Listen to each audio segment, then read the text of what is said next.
All right, all right, all right. Hello, everybody. Welcome to another amazing episode of Expert to Experts E2E. And I'm so excited today because I'm bringing you an amazing, amazing guest, an amazing human being, an amazing soul. And I'm so excited. I'm so excited because he's going to take us to where the future is leading and where the future is moving on. So, before we start on, drop down in the comments and let me know which part of the world are you right now watching us live, okay?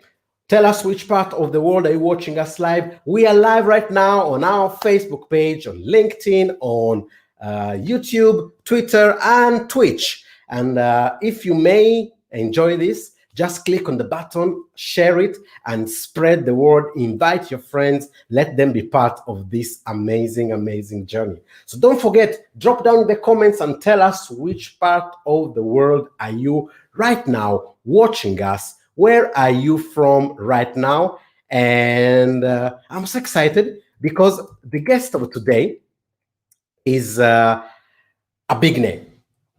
It's a big deal. It's a big deal. And I'm so honored and privileged to have him here with us right now. Okay. So he defines himself the chief inspiring, officer. And he has done so much and he has inspired in the last years over 70,000 people who attended the biggest expo created for self-development. He believes that the world of the well-being needs to be structured, need to get into a place where you can find the best of the best and you can find the highest quality and level of education, of inspiration, and working on how to become the best version of who you are. That's why he founded The Best You. Not only that, he's also an entrepreneur, he's also an NLP trainer, and he's also an author, okay? And we will ask him about his latest book, which is, it's quite an interesting title, The Question. The Question. And it's quite interesting, okay? And I had the privilege of meeting him personally 4 years ago in one of these expo of Best You that it was at that time. It was at Excel London, and everybody was talking about Bernardo. Okay, so just saw him, shook hands, and then I've been always inspired from what he's doing because he is changing the game.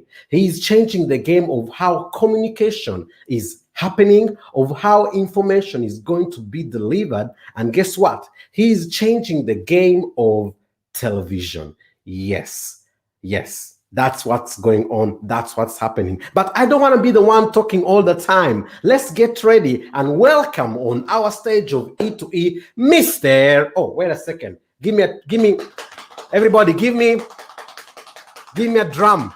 Give me some drums. Ladies and gentlemen, welcome on stage, Mr. Bernardo Moya. I lost my mouse. Moya. There you go. Hello, Bernardo. How are you? I'm very good, Moses. How are you? Thank you so much for the great introduction. You lost your mouse there. Yeah. I lost my mouse at the moment of bringing you on stage. Yeah, but we got it back. So here we go. So, Bernardo, it's such a privilege, such an honor having you. I know how your schedule is really busy. So thank you so much for being here with us right now. And I believe our audience will be incredibly blessed, and a lot of insights and inspiration are going to come out of this chat with you. So, Bernardo,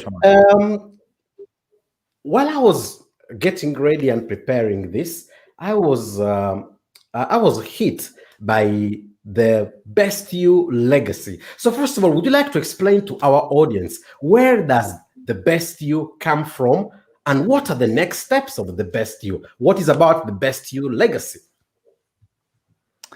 Well, thank you. So the Best You came from my original journey. Started with NLP, with neuro-linguistic programming. So I got very into NLP. I became an NLP trainer. I eventually ended up working with Bandler and McKenna for quite a few years, 10, 11 years actually. So, that put me on the map as far as becoming a seminar promoter. and working with these great guys and training so many people. So I came up with the idea of the Best You 5 years in. I was 5 years promoting NLP seminars, and obviously NLP is a study of excellence. How do successful people do what they do? And obviously, as many know, Tony Robbins and a lot of the greats have used and applied, modeling excellence, from many great people. So I thought, I think there was something missing, and the brand that was missing was the Best You, was providing and connecting or bringing all the best speakers together with lots of people that wanted to learn and enhance and change their lives in whatever way they wanted to. So although the Best You is not a brand that is, based exclusively on NLP, because it is anything and everything that's personal development, it was created with the idea of providing people the opportunities to learn from the best, to model from the best. So that's where the Best You came. And yes, we started with a magazine, then live expos, podcasts, and a store, a Best You online, and now the TV. So, it's been a very interesting journey. Moses, when I started, I had long black hair. It was very long, and it was all dark because I'm Spanish. And now look at me. So I've aged a little bit on the process of trying to help people. You have become wiser. Oh, well, I don't know. I try. So what happened? You found a gap in the market, and instead of looking at what was missing and the problems, okay, you were inspired to understand, okay, there's this gap. What could be the opportunity behind it? Is that true? Yeah, I kind of found very quickly that it was a very, very fragmented world, where only each speaker did their own thing and they did their own seminars. And apart from Success Resources, which obviously, did big gigs and the National Achievers Congress and all the others, but it was a very fragmented world where everyone used to do their own thing. I wanted to bring everyone together. And also I did it at a time when everyone was going on about niche and niche and niche. Listen, I understand niche, but I didn't agree with it. I think when it comes down to learning, we have to be anti-niche. We have to be able to learn everything and as many things as we can. So I wanted to bring everything together. That's why we had a room for empowering women. We had a room for passion to profit, best for business, wealth and riches, the best youth. So it was always about bringing people a variety of things about well-being in any and every aspect. So that was what the Best You was all about. Because also I thought, Moses, I've heard the best you can be, but I never heard I want to be average or the average you. I want to be the crap you. No, I never heard that. So everyone wanted to become the best you. And I thought, well, hey, I didn't see a brand called the Best You, so I did it. Yeah. And lately you started on with magazines. And I remember your story. You told me that the first time you had your Best You EXPO, it was more of your team than clients and customers. And one of the latest ones, you had a queue of thousands of people outside there. What has been the best lesson you learned from this expo? Bringing all these people together, bringing all these talents and speakers all there together. What has been your biggest takeaway from that? The biggest takeaway, I should have never done it. I'm only joking, Moses. No, the biggest takeaway is that, look, it's tough. It's hard. Things take time. I think, I was sharing the other day a quote that I read recently. Yes, I was an overnight success over 17 years. So that's the thing. You got to put the work in. You got to put the work in. You got to work hard. You got to think big, and you got to visualize big. So I think that's always what I've done. For me, the Best You EXPO was always had to be global, had to be international, had to have hundreds of speakers, and it had to have tens and tens and tens of thousands of people attending. I shared with you last time that for me, my events have always been small. Even our last one where we had 14,000 people. So, we grew exponentially, from 6 people at the door to 2,500 people waiting to get inside. And it was tough. But I think, I think if anything is if you put your heart and you put your soul into it, and you believe that it's possible, you can achieve anything. And I know a lot of people say that, but I've always had my team, and And they have moments of doubts, and so have I, but obviously I never shared them, I had moments, oh my God, am I going to be able to pull this off, because they're big, big gigs, 180 speakers, 150 booths, decorating a place like Olympia, for 72 hours. It's just madness. But, I always used to say to my team when I was motivating them, I always used to say, you have to believe. And if you believe, anything and everything is possible. Absolutely. And when it came to, could you tell us something more about the Best You Legacy Club? Because it's quite interesting as the Legacy Club. Well, the Legacy Club, we put a little bit on hold, but we're going to come back and revisit it now. But the Legacy Club basically started with the intention of helping people, not only become a better version of themselves, but to help others to enhance their lives too. Because I thought, we go to these events, we go to these big gigs, and we get really extremely motivated. We read a book, but then what? How are we making a difference? What are we doing? But also, how are we changing, the world, and how are we making the world a better place? Because I believe the best you takes you then to a better, better family, better person, better business, and then a better world, So we're all obliged to become the best version of ourselves. But then I also believe that we're also obliged to leave a legacy behind, So the idea of the Legacy Club is to start looking into what is it I'm going to leave behind, what is my purpose in life, and how can I help others? Because ultimately, that's what we all should aspire to. We should aspire to leaving this world in a better way than when we came here. And that's what I've always thought was missing. So I created these legacy clubs. We had 14 different legacy clubs all around the world, in Jordan, in the US, in South Africa, in India. It was beautiful to see these clubs popping up all over the world and people meeting and networking when you could meet and network. Now we're starting to do them those all over long days again. ago. Those days. Yeah, and when you talk about legacy, this tells a lot of your values and who you are. Would you like to tell us what are your values? Because your values determine also the rules you play on life. So I'm curious, what are your values?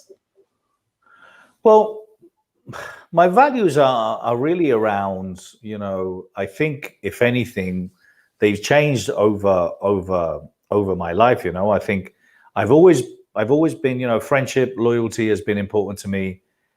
Being honest has always been important to me.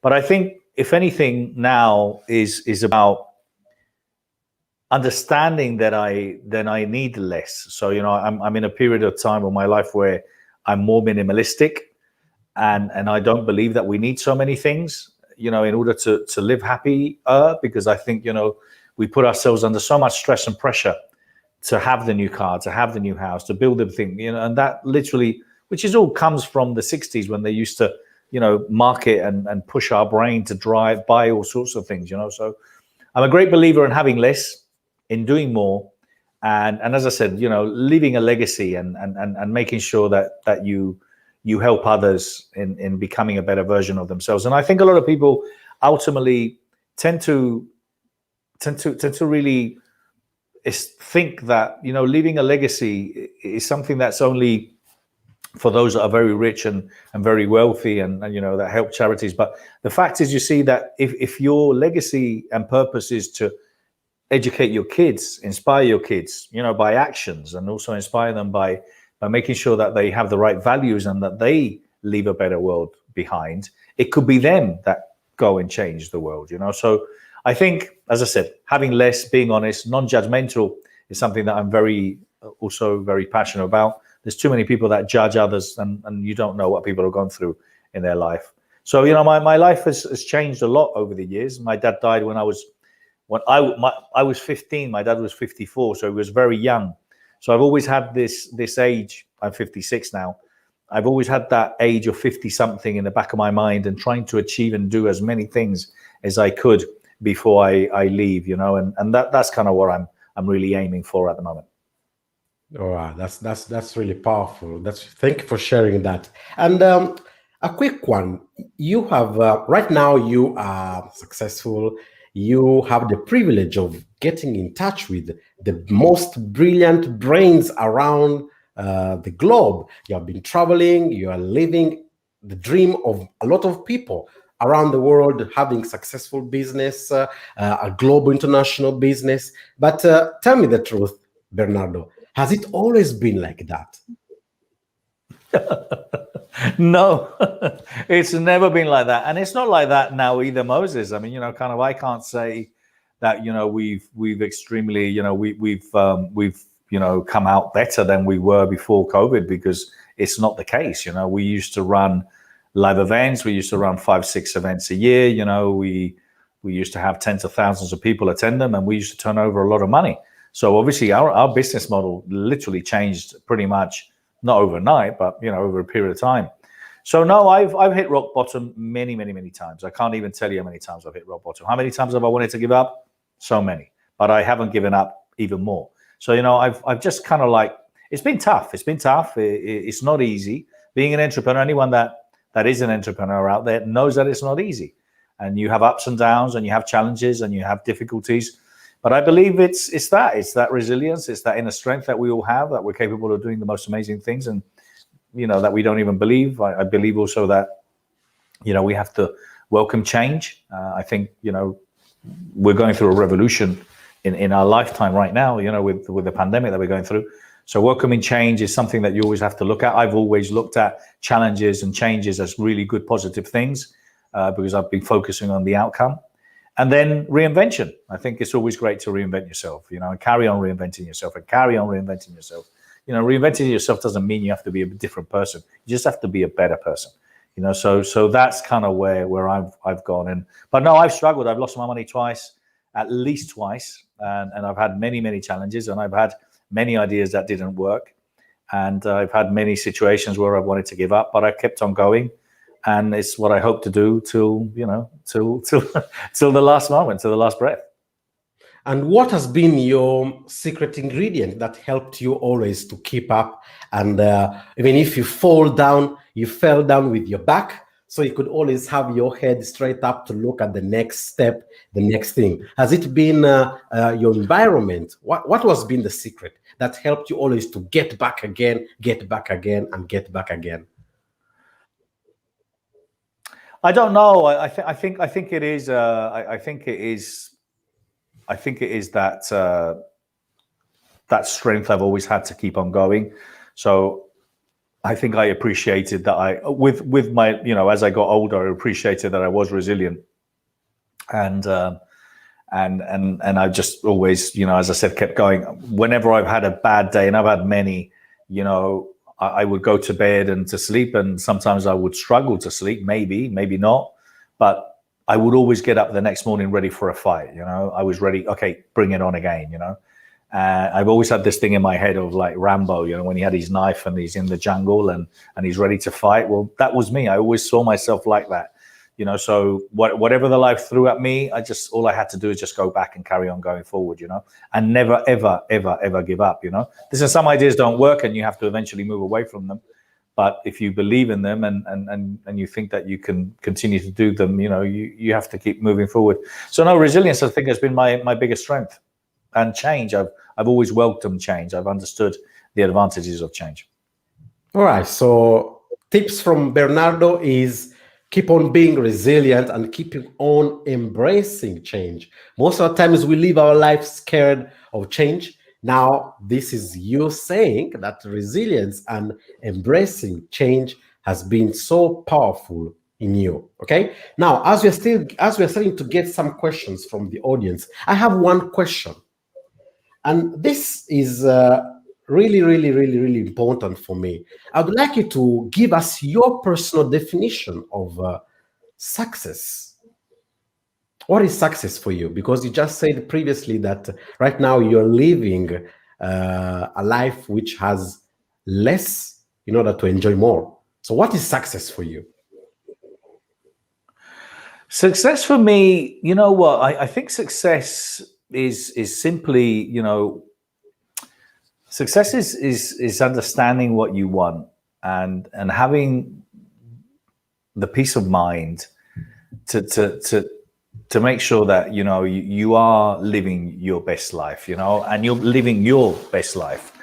My book is called The Question: Find Your True Purpose, because if I've learned anything with all the hundreds or thousands of books that I've read and all the seminars that I've attended and everything else, is that the quality of your life depends on the quality of the questions you ask yourself, you know?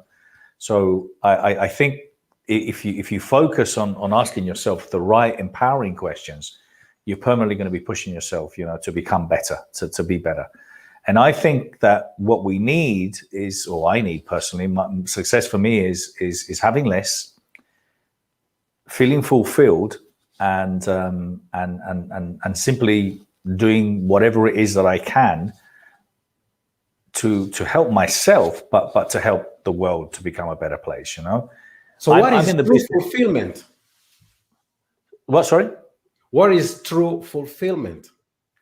Yeah, true fulfillment for me is knowing that my objective, or whatever it is that I'm planning to do, is in motion. You know, but it's a number of things. You see, I think a lot of people tend to focus either on one or a number of things, and living a fulfilled life means that you have to fill it with lots of different things. You know, because being fulfilled means that you're full of fulfillment. I'm never fulfilled of fulfillment. I am living a fulfilling life because I'm living it, and I'm keeping exploring how I can be fulfilled. So, you know, it's like being successful. Well, successful means you're full of success. Well, no one's ever full of success, because something might be missing. So I don't believe in being successful. I don't believe in being fulfilled. I just think we have to live a fulfilling life. So you just have to carry on exploring. For me, I learned how to meditate. I learned how to eat. I eat twice a day only. You know, I make sure that I fast, and I exercise very heavily and strongly now. You know, I don't have much clothes or belongings anymore, because I don't believe we need them. I want to travel more. So, you know, kind of there's things that I want to do that, or I'm doing, that I believe are allowing me to live a fulfilled life now that I wasn't living in the past, because I was living for others. You see, a lot of people live for others, or live to simply fulfill or satisfy what other people want, because they're not asking themselves, what do I want in my life? Is anything holding me back? Who is holding me back? So again, the quality of your life depends on the quality of the questions you ask yourself. Okay. And right now at 56 years, do you still have a burning question in you that is determining your life? What is your burning question? What is a burning question? Well, a burning question for me is really about, you know, what's next? You know, how can I help more? How can I inspire others? You know, what haven't I done yet? And that's kind of where I really am interested in kind of where, you know, I love this. I'm look, not everyone can do it. You know, I appreciate it. I was a family man for 30 odd years. I had 3 kids. I had a home. I had to take them to school. So, you know, I had commitments that I don't have now. So I can live the life that I want, you know, and the life that I want is I'm living a nomad life. You know, I was in LA. I lived there for 5 or 6 months. Then I moved in the south of Spain, and now I'm living here in Northern Ireland, and then I'm going to go back to Spain. Then I hope to go back to the US afterwards, then maybe in South America. So I'm living that nomad life, which I think is what COVID has hopefully taught and educated a lot of people now. Listen, unless you're a tree, unless you're a plant, unless you have a family and a family routine, go and explore the world. You know, all you need is a little screen, a little computer, a little green screen, and you're good to go. You're in business. So I'm really, really enjoying that. I'm enjoying, and I'm really looking forward to what's next. That's amazing. So we've got some questions from the audience. Partially I've answered them, but let's get one. This one is from Totka. What keeps you going for so many years? What has kept you going for so many years? What do you believe is your main drive? What has kept me going? I don't know. I mean, I do assume to a degree, I've always been a kind of like a workaholic. You know, I'm quite obsessive. when I put something in my mind, you know, kind of like, it's like when you do an event.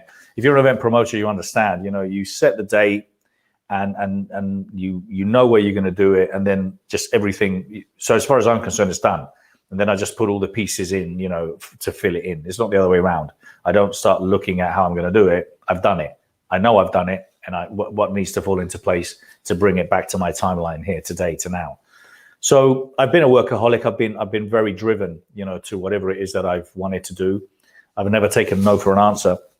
And I've listened, touch wood or whatever it is. I've always had a lot of energy, and good energy, so kind of like it's kept me doing long days, long hours, long weeks, and I always feel great. But as I said, I've started to understand more about taking care of myself, which allows me to have even more energy, in the future.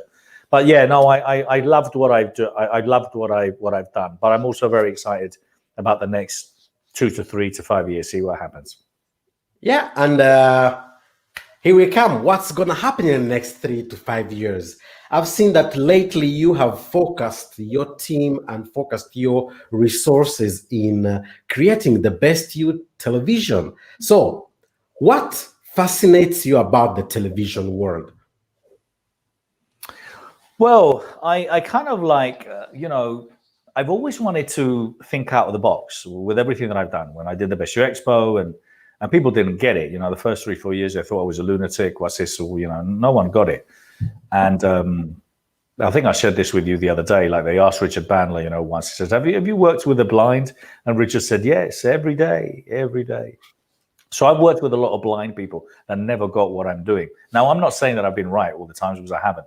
But I think with TV, I think I'm right. And I think that I'm just struggle to understand why so many smart people in the personal development world, which are the top educators, and we hold the flag of change in the world, I just find it quite surprising how a lot of them aren't on TV, don't understand TV. They're not even considering TV. So the moment I started seeing that, live events weren't going to be around for quite some time, and they're not. I know a lot of you who run events. I'm going to be doing events in a month or 2 months. Good luck. Okay. Because seriously, this mindset that we've had of wearing a mask and not being surrounded by people, that's just not going to disappear overnight. I mean, listen, if you're running a small event with 10 people, of course you can. But going back to live events is not going to happen. So the moment I started doing virtual events and I started seeing how busy the whole online world is, where everyone is zoomed out, where, cat, goldfish, dogs, everyone's running webinars nowadays. Do you know what I mean? So it's just very, very difficult to get the attention of people, to hold them on the seat and stay. They just don't. So I thought, you know what, we gotta do something different. So television was always on the radar. So we had filmed pretty much all our content from all the expos. And that's what we did. We just simply transitioned quickly to television. And that's where we're going to be. We're going to be in television. And when they asked me, I've done a couple of webinars around that, what's the future of live events? Television. The future of live events is television. We need to up the game, and we can up the game of events by bringing them to television. So let's carry on doing the live events. Let's do the hybrid events, but let's stream them on television. And if you are an expert and you are a coach, a therapist, an entrepreneur, someone in the well-being industry, get yourself on TV. Be different. Target 350 million people. Target people and show them that you're different by having a TV show, by interviewing, by putting commercials in your content, by putting commercials and getting sponsors and brands, to sponsor your event. So that's where I'm going. I'm going there. And we're very excited about where it's going. We've got so many things we're looking into: TV shows, documentaries, lots of people having their own channels. I'm interviewing people for series that we're producing, like the best series, how to learn from the best. So we've got some very, very exciting projects happening on the Best You TV. Yeah, and when it comes to communication, obviously, television. I mean, when it comes to communication, let's be honest. The level of communication has changed in the last, I would say, in the last 15 years. So the last 2 presidents won the election just because of the different type of communication. I'm talking with the presidents of the USA, okay? Barack Obama won the elections just with getting into social media, getting into people's pockets, into people's houses, in people's homes, no longer going through doing big rallies, but being among everybody and being accessible to everyone through social media. So How do you see the interaction between social media and television? Are they gonna go on the same direction, or are they gonna be on antithesis, fighting among each other, or they're gonna be in a total synergy? Well, I think, look, they're all here to stay. I mean, television has grown exponentially.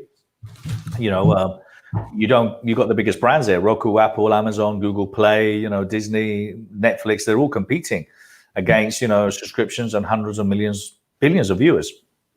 Television's here to stay. There's no doubt about it. And I just think the thing is that although social media is here to stay as well, it's a different animal. It's a different concept. It's where and how can I get people's attention? And the fact is that we spend seconds on our phones looking at one Instagram post before we move on to the next and the next and the next and the next and then the next and then the next and then the next. And it's the same with web pages. When you're browsing web pages or you're looking for, you move. So, it's just, you don't get people's attention on social media as you do on TV. I think the average is 7 seconds versus an hour. When you decide to sit down and watch television, you decide to sit down and watch television. And if you're a binger, you're going to sit down there for a whole night, for 2 days, until you watch everything. So, it's just a different approach to it. So I think they both complement each other. They both have a service or target, maybe potentially different people too. But I think they're all here to stay. Yeah, and in our audience, we've got people who are experts in their own area. So what is your recommendation for anybody who has got a skill, anybody who has got a message, anybody who has got something that is willing to be there to be shared out? Is there a recommendation to try your best to get into a TV show or run your own show?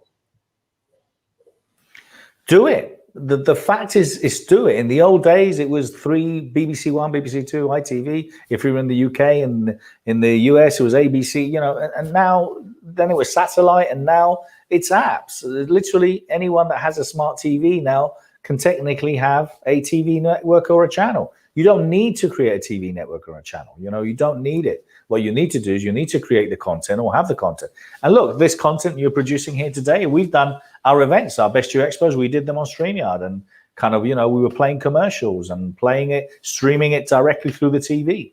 So, we can all create great inspirational content that can be really well filmed and produced. The cost of cameras now in comparison in the past, you can get some HD cameras and some amazing lighting for hundreds of dollars. So I personally, with love to a lot of people in the personal development world, we need to up our game, okay? The world needs us. The world needs experts and coaches to go out there and share their expertise and potentially reach hundreds of millions and billions of people. And some people say, well, you know what? I can do it on YouTube. I'm saying do it on YouTube. I'm not saying I said put it on your webpage, put it on your Instagram, put it on your YouTube, but put it on television. The difference between trying to compete in YouTube is that, what is it? 500 million videos a day or something ridiculous. You're just competing with massive amounts of people, and it's very difficult to become that big, massive influencer. Here with your TV channel, with a great production, some commercials, some call to actions, some QR codes that we embed within the shows, all of a sudden, and you standing out on your webpage saying, hey, as seen on Roku, Apple, Amazon. It makes you different. It makes you different. People look at you differently. And that's kind of what I've always been interested in. I haven't been interested in following the herd. I've never been interested in following what everyone else is doing. I'm always looking at what's trendy, what's new. Netflix is 400 million subscribers they reckon they're going to have. Can you imagine? 400 million subscribers at what? $17.99? I think they're doing okay, but that's why they're producing the most amazing documentaries, the most amazing films. Same with Disney, the same with all the others. You need to be on TV, I think, if you have something to share. That's amazing. That's amazing. And it's incredible. And when it comes to television, how does it work with the targeting and getting the right audience? Because you just spoke of reaching hundreds of millions of people. But when it goes to social media, I need to do an investment to target the right person and that. How does it work with the television? Well, with television, it's going to work the same as a lot of the events, So ideally, what are we doing? So we're creating a well-being channel that has the biggest influencers in the personal development world all coming together. So potentially, everyone is driving traffic to their own shows. How do they drive traffic? By simply emailing their list. Hey, come and watch my content. Come and watch my show. Come and watch it. So they're sending emails to their lists. Now, if we have hundreds or thousands of speakers, which we're going to have, and each of them invite all their viewers, that becomes hundreds of thousands of viewers. Add to that, live events. The moment we start doing live events and we stream them on television, and we've got 100, 150 live events happening on the Best You TV, that's just going to be extremely appealing, extremely interesting. More eyeballs that will then come looking for other inspirational content. It might be yours.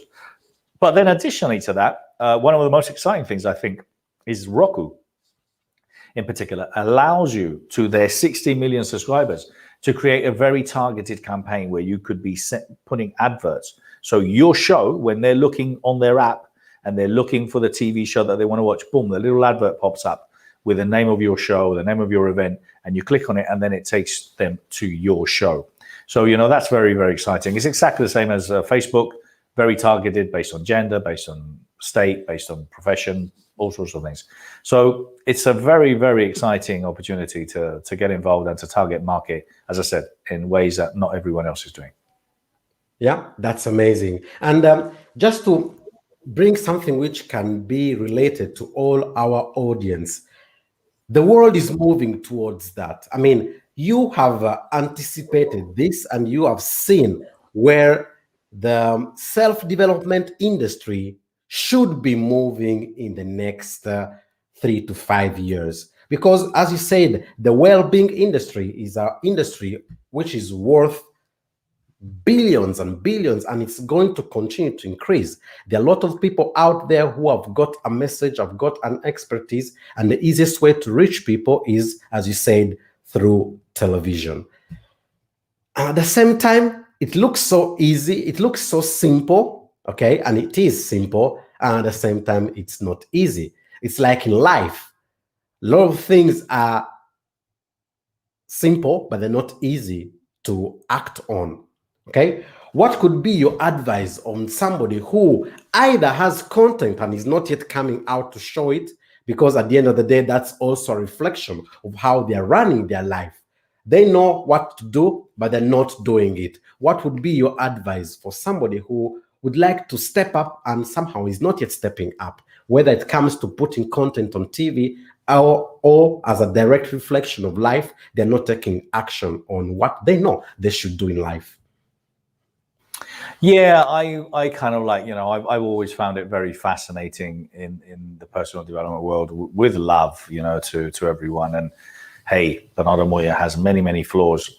But I kind of, one of the things that I've always found it fascinating is that so many coaches, so many experts, therapists, kind of mentors working with people, asking them to think big. And then all they do is they think small, they think small.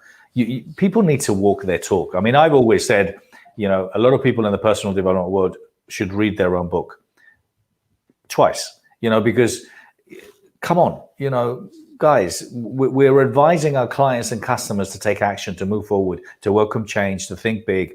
And then on the other hand, we're not doing it ourselves. I can't tell you how many times I've spoke to coaches wanting to speak at the Best You EXPO. Oh, I'm not ready yet. Maybe next year. I'm still going to wait for my book. Oh, no, I'm not ready yet. Oh, come, who is ready? Everyone, you just have to go out there and do it, and then find the ways of how you're going to make it happen. The world is full of people that are going to just been thinking, they've been thinking all their life. And, the people at the age of 26 that have already given up in life because they think they can't change, they can't move, they can't do something different in life.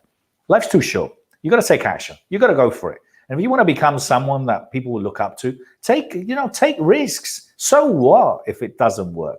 It's just called feedback. It's part of growing. It's part of life. Every billionaire, every millionaire, every entrepreneur, every sports athlete, everyone that's anyone has failed. It's called life. It's called training. It's called education. Call it whatever you want. So yeah, I'm kind of, it really depresses me. And it depresses me and annoys me because I really, really believe, I said that before, I think the personal development world holds a flag of change. We're at a time and at a moment in the world, in the planet, that we need to kind of redo a redistribution of wealth, redistribution of our values, redistribution of anything and everything that's been holding us back, to take the steps forward to make the world a better place. It's not acceptable that there's 40 million slaves. It's not acceptable that, the seas are full of plastic. It's not acceptable that, there's women that can't speak because they're dominated by men. It's not acceptable. There's so many things that are not acceptable. What are we going to do about it? We need to do something. So if you have a voice, put it out there. Talk, share, speak, take action. Stop talking, do. That's it. Yeah. And what you have said, thank you, Bernardo, for what you said, because this resonates. Either you are trying to do your own business or come out or bring out your message, or in life. Okay. I love what Bernardo said, that what happens no matter what. So even if it doesn't go the right way you expected, that's called feedback. You get a feedback on how you can do it better the next time. And this is a lesson of life. Okay. If there's anything you want to take out of this interview, okay, forget about everything about communication, television. Remember, if you've got something, it's your time to get out there. It's your time to speak it out. It's your time to bring it out, and just do it. Okay. So Bernardo, as we are getting to the final stage of our interview, as we agreed, we're going to take it to 45 minutes. So yeah, don't worry, I'm good, man. You ask me and I ask me some more questions. I'm good. I'm here. Anything. All right. Now you're enjoying it. Yeah. No, listen, there's no rush. There's no on the watch. I'm not on the clock. Tell me.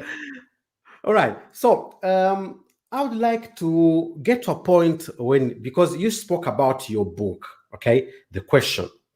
And when you spoke about your book and you talked about the question, and we saw how asking questions determine the quality of our life. All right. Our audience is mainly, we've got a huge percentage of female audiences. Okay.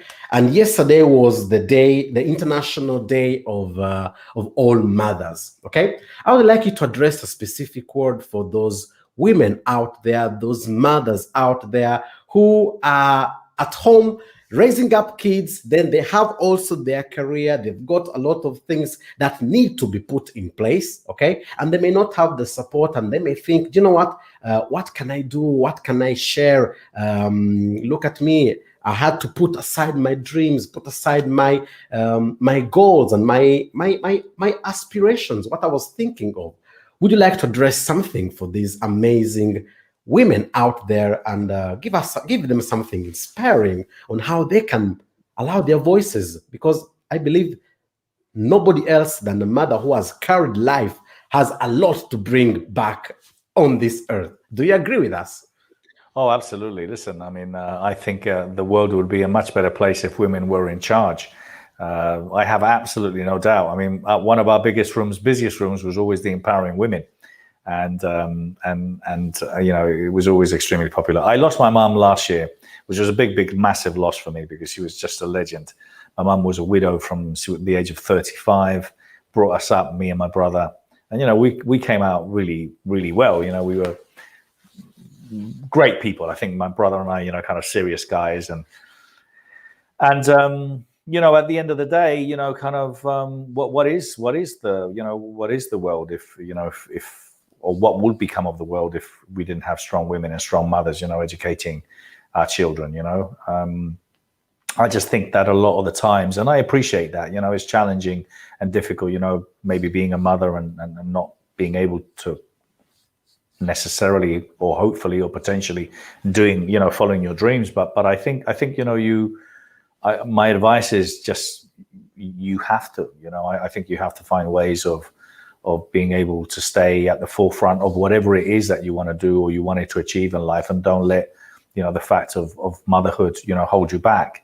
Motherhood is a beautiful thing, and being a mother is an amazing thing, but you should still fulfill your dreams, because again, you're inspiring your daughter, to become a better woman. You're inspiring your son to become a better man, and I think, the fact that men need to respect women more comes from home, and it comes from the values of a mother and a father educating their kids that both kids are equal. But I think it's important that women follow their dreams and they keep pushing forward. so they don't find themselves, unfortunately, maybe separated or divorced, at a young age, and then, hey, I didn't follow my dreams because I followed my husband's or my other half, whatever the situation may be. But I think that, women should definitely 100% take over, control, and take a step forward, and I'm really going to do as much as I can with, the events that I've done and whatever else that we do to talk more about that. And I'm actually planning only one big event next year, which is an event around love. We're calling it Love Without Limits. And it's an event where we're going to be focusing on love, kindness, and awareness. And I'm very, very excited about that, because out of all the events I've done and of everything I've done in life, I think ultimately what we all want is, first of all, is health.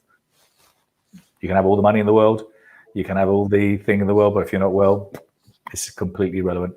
And love. Those are the two things that we all. So there's a lot of conversations about all sorts of things, politics and money and COVID and this and that. But that's what we want. We want health and we need love. We all want love. So that's the focus. And I think, who better to bring that, to create those conversations than women, and to help us men, to become better individuals. And because I said, when you look at the countries that have managed best COVID and all the political challenges around the world, funny enough, they were run by women. So absolutely. Kudos to them, chapeau.